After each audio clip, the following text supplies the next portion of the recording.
Thank you very much, George, and thank you for all you've done.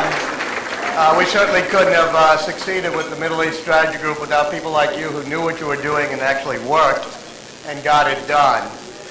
When Dr. Asali so kindly flattered me by asking me to speak tonight, I asked him what he wanted me to speak on, and he said, well, combine discussing your new assignment that Dr. Rice has asked you to do with the discussion of Benjamin Franklin and the founding of the United States and how that relates to the founding of Palestine.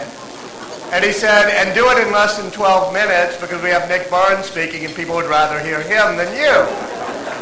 I also know if I keep Undersecretary Burns away for too long, Condi won't be able to get this meeting scheduled in November or December. So I plan to try to wrap it all together by speaking almost as quickly as Ziad thinks. But it's very easy for me to connect the various dots that Ziad mentioned. Because what Dr. Rice has asked us to do, working with the Middle East Strategy Group at the Aspen Institute, is to help develop the economic and educational partnerships that can lead to greater stability and economic opportunities in Palestine. We're on the verge, we all hope, of the creation and birth of a new state, the state of Palestine, and we want it to have economic opportunities and the great education that it deserves. And in doing so, we do follow the mantra of Dr. Franklin, because Benjamin Franklin, when he was here founding this country, he insisted that a democracy and a freedom-loving country can only exist with their economic opportunities and great educational systems. He dedicated himself to that ever since age 17. He became a runaway from a theocracy, which was Puritan Boston, to a city of Philadelphia where there were Muslims and Jews and Presbyterians and Anglicans and even a few Quakers, and it had to all work together in a spirit of brotherly love. I guess we have a Philadelphia table here. And in doing so, he formed a group which he called the Leather Apron Club, because he knew that America could only work if it had a middle class, what he called we the middling people.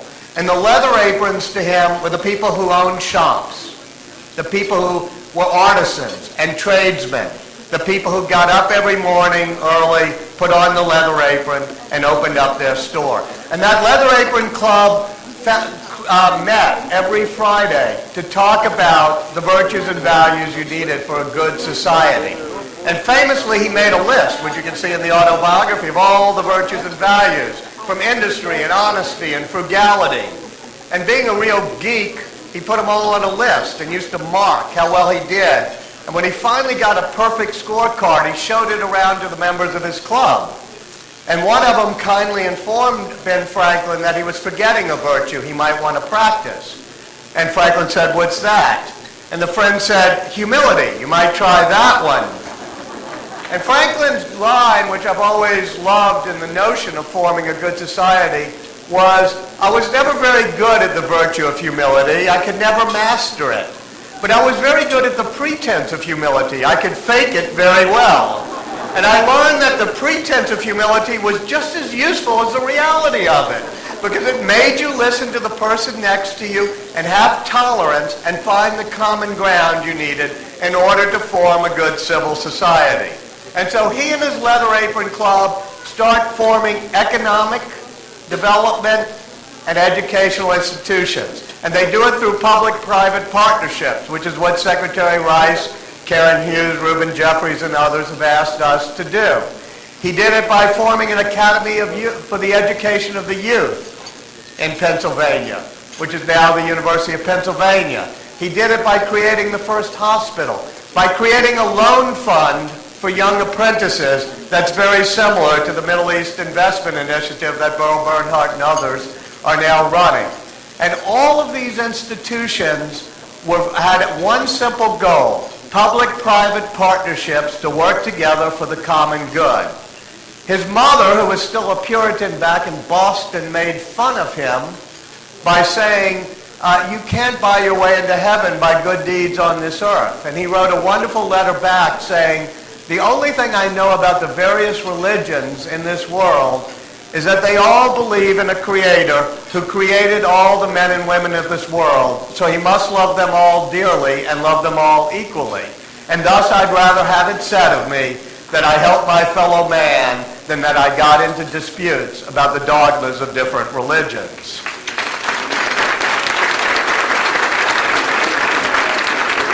What we hope to do, and what I hope our team can do, is work in three different baskets of creating economic and educational opportunities in Palestine. The first thing we're going to do is, we hope, create new community centers with the help of USAID, and there are many people here from there, including Henrietta Holzman IV was here this evening. We're going to build these community centers and enlist, as we already have, people from Intel, Microsoft, and other companies to help have technology training, to help have language training, to help have all sorts of opportunities that can be done in the 5 major cities of Palestine with these community centers and youth academies, almost modeled on the Academy for the Education of Youth that Benjamin Franklin did. Secondly, we're going to try to create outgrowths of the Middle East Investment Initiative, including other loan guarantee funds, mortgage-backed funds, housing funds with the proper risk insurance, the various things people have talked about.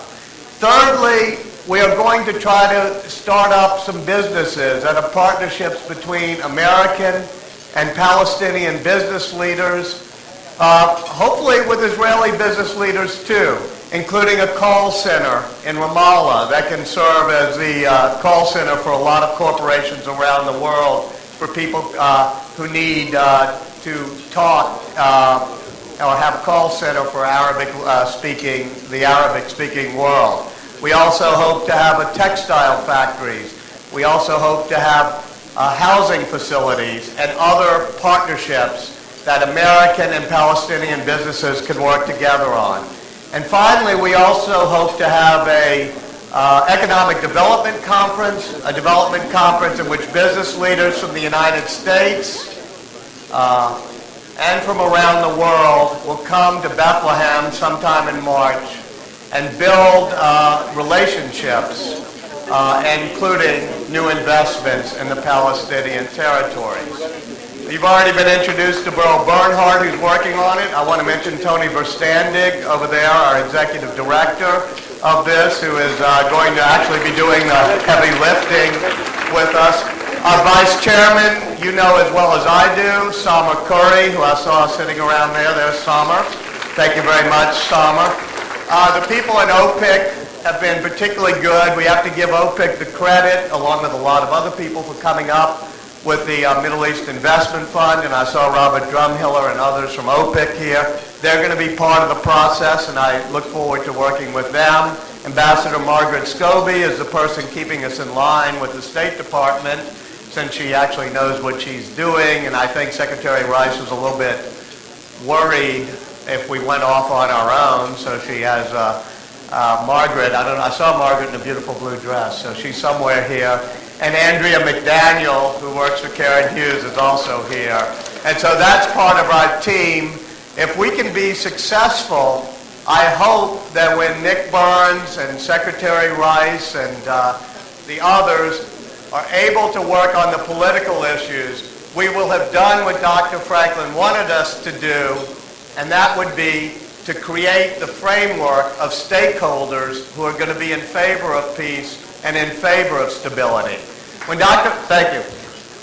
Franklin was very old, they called him back from his envoy's work to Philadelphia because they're having the First Continental Congress is meeting, and they have to write a declaration to explain why America has gone to war. And it was probably the last time Congress ever appointed a good committee, but it has Benjamin Franklin's Thomas Jefferson and John Adams on it. And they write a beautiful declaration, and those of us who are recovering journalists and editors like to look at the editing of that document. And if you go to the first draft that Thomas Jefferson wrote, you see that beautiful second paragraph that he begins by saying, "We hold these truths to be sacred." And then you see Benjamin Franklin's printer's pen crossing it out. And he writes, "We hold these truths to be self-evident."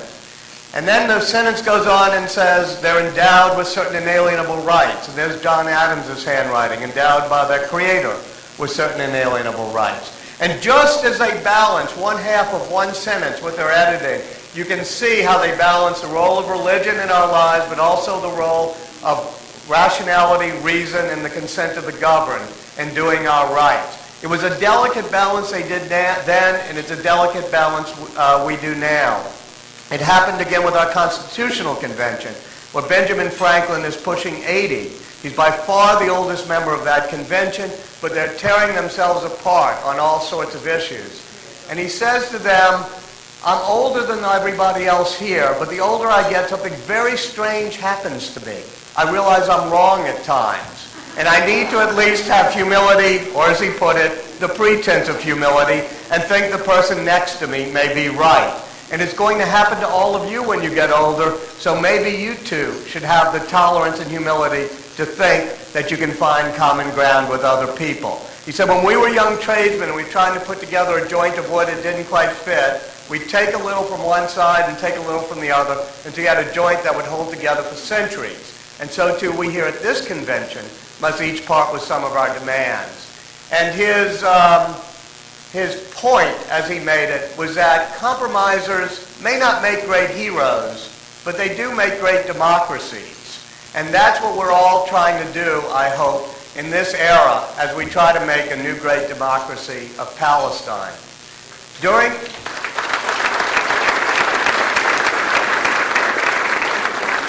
his lifetime, he donated to the building fund of each and every church that was built in Philadelphia. And at one point, they were building a new hall for itinerant preachers. You go to Philadelphia and you look at Independence Hall and you look to your left, it's still called the New Hall. And he wrote the fundraising document.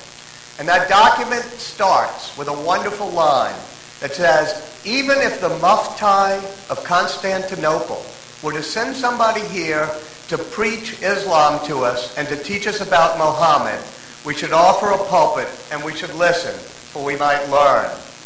And then on his